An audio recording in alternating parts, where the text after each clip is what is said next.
In this video, we're going to take a look at Google TV, Roku, and Firestick.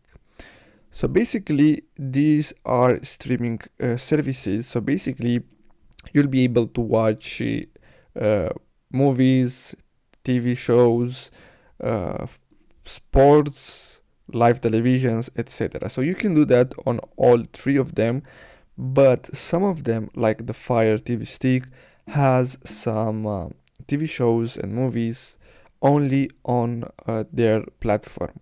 So depending on your needs, maybe you want to watch a TV series that is not available on Google TV but it's available on Fire TV, you could go with the Fire TV Stick. Basically, Fire TV is owned by Amazon, so all shows that are available on Amazon will be available here, but also on Google TV because they have over 10,000 apps. So as you can see, you can watch Prime Videos, you can watch YouTube TV, you can watch Hulu, etc.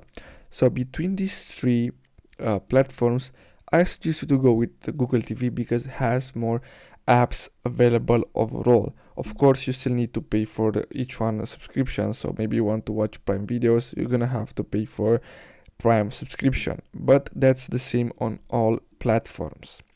So I hope you found this video helpful. Thanks for watching, guys.